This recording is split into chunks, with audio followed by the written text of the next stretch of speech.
আমরা দেখেছি একটা কোষের মধ্যে নিউক্লিয়াস থাকে। কি থাকে? নিউক্লিয়াস। নিউক্লিয়াসের মধ্যে থাকে ক্রোমাটিন তন্তু। কি থাকে? ক্রোমাটিন তন্তু। ক্রোমাটিন তন্তু যেটা, এটা খাটো এবং মোটা হয়ে পরিণত হয় ক্রোমোজোমে। কিসে পরিণত হয়? ক্রোমোজোমে। ক্রোমোজোমের মধ্যে এই যে ক্রোমাটিন তন্তু থাকে। এই ক্রোমাটিন তন্তুর মধ্যে থাকে ডিএনএ। কি থাকে? ডিএনএ। ডিএনএ এর মধ্যে থাকে জিন। ডিএনএ এর মধ্যে থাকে জিন।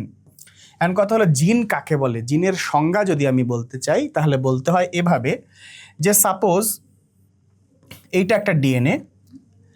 এখন এই ডিএনএর এই জায়গা থেকে শুরু করে এই জায়গা পর্যন্ত এই প্রত্যেকটা জায়গায় কি আছে? নাইট্রোজেনাস বেজ আছে।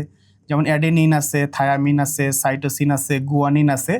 তার মানে নাইট্রোজেনাস বেজের একটা সিরিয়াল আছে।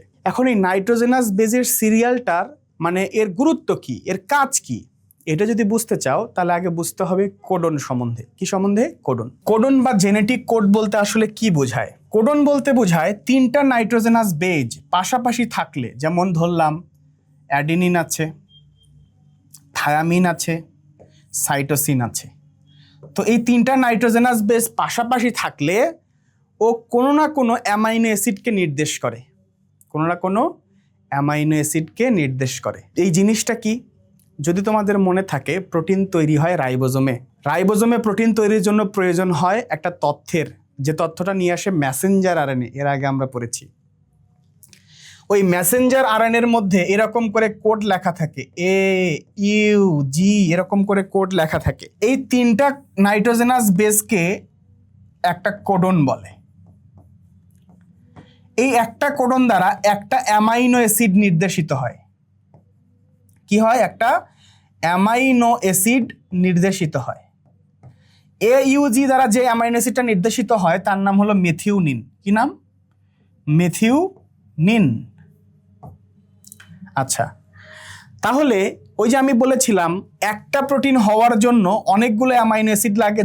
ধরে নিলাম একটা অ্যামাইনো অ্যাসিড, 2 একটা অ্যামাইনো অ্যাসিড, 3 একটা অ্যামাইনো অ্যাসিড। এই 3টা অ্যামাইনো অ্যাসিড দিয়ে এই প্রোটিনটা তৈরি। তো এই অ্যামাইনো অ্যাসিডটার জন্য নিশ্চয়ই একটা কোডন থাকতে হবে, যে কোডনটা হবে 3টা নাইট্রোজেনাস বেস দ্বারা গঠিত। তার মানে জিন জিনিসটা আসলে কি? জিন জিনিসটা হলো ডিএনএর মধ্যে সেই অংশ, ডিএনএর মধ্যে সেই অংশ যার মধ্যে প্রোটিন তৈরির তথ্য আছে।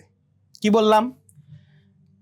জিন হলো ডিএনএর মধ্যে সেই অংশ, ডিএনএর সেই অংশ যার মধ্যে প্রোটিন তৈরির তথ্য আছে। ডিএনএর এই অংশ, এখান থেকে এর মধ্যে যদি একটা প্রোটিন তৈরির তথ্য থাকে তখন এই অংশটুকুকে আমি একটা জিন বলতে পারি। তার মানে একটা প্রোটিনের জন্য একটা জিন ফিক্সড, যে এই জিন দ্বারা এই প্রোটিন তৈরি হবে। প্রোটিন তৈরি হয় কি দিয়ে? অ্যামাইনো অ্যাসিড দিয়ে।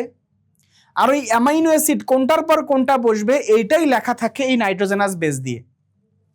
এখানে যে সিরিয়ালে লেখা থাকবে ওই সিরিয়ালেই অ্যামাইনো অ্যাসিড একের পর এক যুক্ত হতে হবে, তাহলেই কেবলমাত্র ওই প্রোটিনটা পাওয়া সম্ভব। এই পুরা প্রক্রিয়াটাকে বুঝতে হলে সেন্ট্রাল ডগমা কাকে বলে বা সেন্ট্রাল ডগমা অফ বায়োলজি কাকে বলে এটা জানতে হবে। সেন্ট্রাল ডগমার প্রথম কথা হলো ডিএনএ থেকে প্রাথমিকভাবে তৈরি হবে mRNA। কি তৈরি হবে? mRNA। ডিএনএ থেকে তৈরি হবে mRNA। এই প্রক্রিয়াটাকে বলা হবে ট্রান্সক্রিপশন। কি বলা হবে? ট্রান্সক্রিপশন। দ্বিতীয় যে ধাপটা পাওয়া যায়, এই ক্ষেত্রে এই mRNA কে কাজে লাগায়ে তৈরি করতে হয় প্রোটিন। কি তৈরি করতে হয়? প্রোটিন। এই ধাপটাকে বলা হয় ট্রান্সলেশন। কি বলে? ট্রান্সলেশন। তাহলে মনে রাখতে হবে সেন্ট্রাল ডগমার 2টা ধাপ রয়েছে। প্রথম ধাপকে বলা হয় ট্রান্সক্রিপশন, দ্বিতীয় ধাপকে বলা হয় ট্রান্সলেশন। দ্বিতীয় ধাপকে বলা হয় ট্রান্সলেশন। ট্রান্সক্রিপশনে হয় কি? ডিএনএ থেকে mRNA তৈরি হয়। ট্রান্সলেশনে হয় কি? mRNA কে কাজে লাগিয়ে প্রোটিন তৈরি হয়। এখানে একটা জিনিস মনে রাখা প্রয়োজন, ডিএনএ থেকে যেরকম mRNA তৈরি করা যায় তেমনিভাবে mRNA থেকেও ডিএনএ তৈরি করা যায়। mRNA থেকেও ডিএনএ তৈরি করা যায়। তখন সেই ডিএনএটাকে বলা হয় সিডিএনএ বা কমপ্লিমেন্টারি ডিএনএ। কি বললাম? ডিএনএ থেকে যেরকম এমআরএনএ তৈরি করা যায়, এমআরএনএ থেকে ডিএনএ আবার তৈরি করা যায়। যে নতুন ডিএনএটা তৈরি হয় এমআরএনএ থেকে, তখন তাকে কমপ্লিমেন্টারি ডিএনএ বা সিডিএনএ বলে। এই প্রক্রিয়াটাকে বলা হয় ট্রান্সক্রিপশন। যদি উল্টা হয় তখন তাকে বলা হয় রিভার্স ট্রান্সক্রিপশন, উল্টা ট্রান্সক্রিপশন। তার মানে ট্রান্সক্রিপশন দুই ধরনের হতে পারে, শুধু ট্রান্সক্রিপশন আর তার উল্টা দিকে হলো রিভার্স ট্রান্সক্রিপশন। কোশ্চেন আসতে পারে রিভার্স ট্রান্সক্রিপশনে কি উৎপন্ন হয়? উত্তর হলো সিডিএনএ, কমপ্লিমেন্টারি ডিএনএ। রিভার্স ট্রান্সক্রিপশনে এমআরএনএ থেকে ডিএনএ তৈরি হয়।